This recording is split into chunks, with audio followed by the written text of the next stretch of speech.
Hi guys, it's Christina from Redefine Creative, and I am back with another project using my goodies that I picked up from Scrapbooking with Me Boutique. And so I am guest designing for them this month and got to go through the store and pick out some of the things that I wanted to play with. And so one of those things that I picked out that I wanted to play with was the 8x8 paper pad, and this is from Tim Holtz, and this was the Halloween paper stash version. And so what I started out with is I decided that I wanted to cut a bunch of these pattern papers into 2-inch squares. So I went ahead and just took my paper trimmer and picked out the papers that I knew I wanted to use and cut them into these 2-inch squares.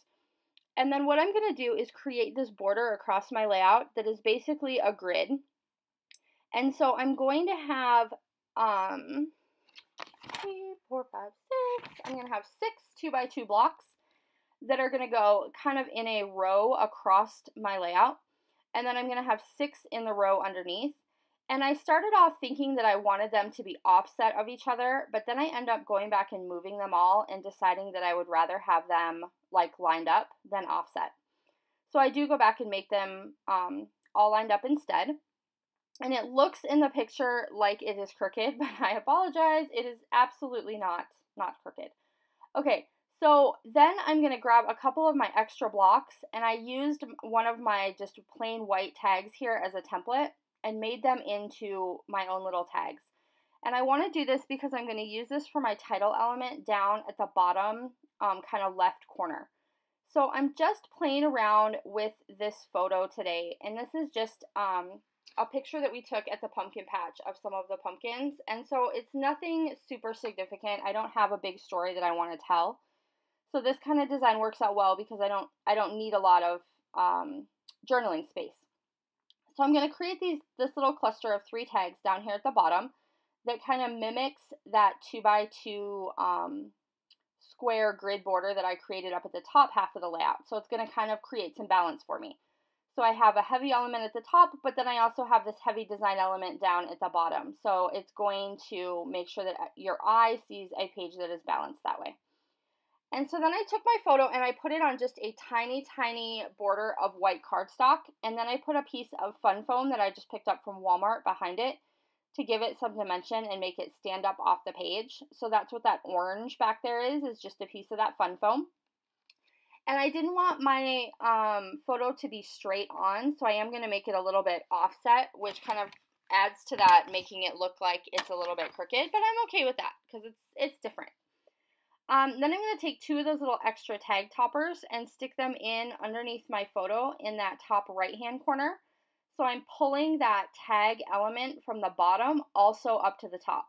And I'm okay with layering the patterns together and creating a little bit of busyness in that corner because I'm going to put some little elements on top of it, and so I'm okay with that. So I'm going to grab these puffy stickers, and these are something I had in my stash, and these are from Paper House Productions, and they were just part of their fall release this year, and so these are new, and they have some metallic detailing to them, but the only thing I'm really going to pull out with that metallic detail is down at the bottom. And it's just that word autumn. So my title down there is just going to say Hello Autumn. And then I grabbed a little puffy sticker that has a pumpkin and just says pumpkins. And I put that up at the top of my pumpkin photo. And then I also grabbed this little teeny tiny pumpkin and I'm going to tuck it into my tags down here at the bottom.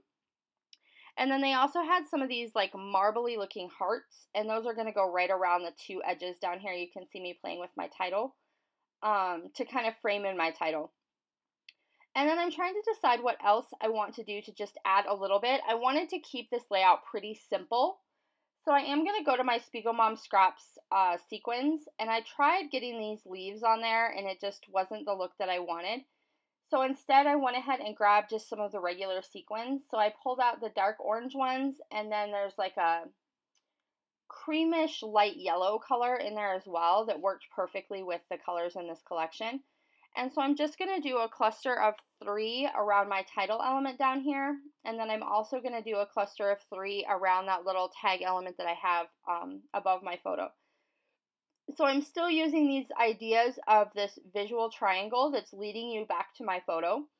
So I have this pattern paper border on the real black paper that stands out. And then I have two different tag elements that are both also in that triangle.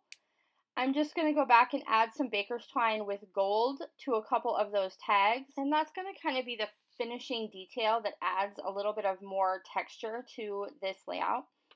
And so in the close-ups at the end, you can kind of see how that looks, where it adds a little bit of kind of, I don't know, a little bit of texture and flair to the page. And I just use, I have some, they're called Zot's Bling, and they're itty bitty teeny tiny like glue dots. And I use those to create those loops in my baker's twine to make sure that everything stays where I want it to stay. And that's going to do it for this layout. So I hope you enjoyed, and I'll see you again soon. Bye!